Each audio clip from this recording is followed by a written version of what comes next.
Let's move on to another term you hear a lot, which I would like to address. That term is occupation. We hear all the time that Israel is illegally occupying the territory. What does that term occupation mean under international law?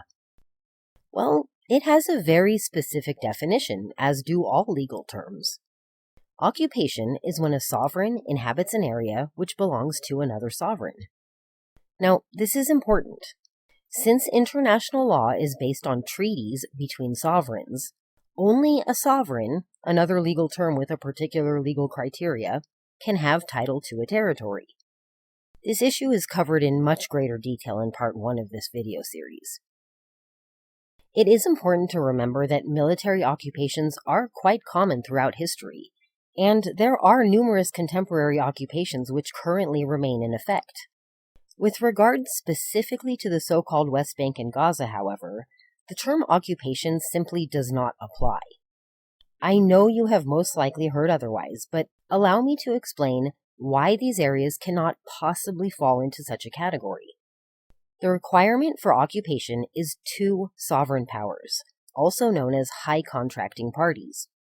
International law is predicated upon treaties between sovereigns, and therefore, without 2 parties authorized to make treaties, there can be none.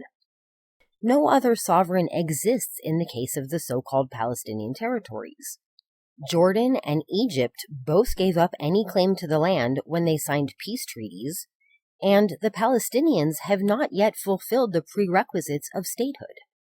These include a defined territory, a permanent population, and a government capable of exercising effective authority over the populace and the territory.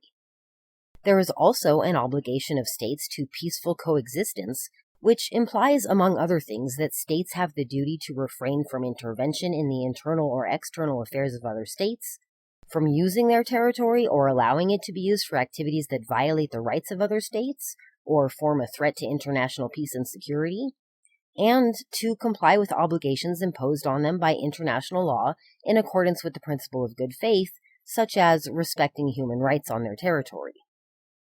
It's very clear that the so-called Palestinian territories do not meet this criteria, and therefore cannot be considered sovereign. We must look at the so-called West Bank separately from Gaza, since they are each controlled by different governing bodies. With regard to Gaza, despite Israel's legal claim to the territory, as explained in part 1 of this video series, they unilaterally withdrew from the area in 2005. There are no Israelis or Jews in Gaza. 0. So it's absurd to try to apply the term occupation to an area where not a single Jew or Israeli lives. The so-called West Bank is a bit more complex to unpack, though the conclusion is also not complicated to understand. Israel withdrew from 40% of Judea and Samaria, known as the West Bank since 1949, due to the Jordanian occupation wishing to distinguish it from the other East Bank of the Jordan River. However, Israel does remain in control of 60% of this area.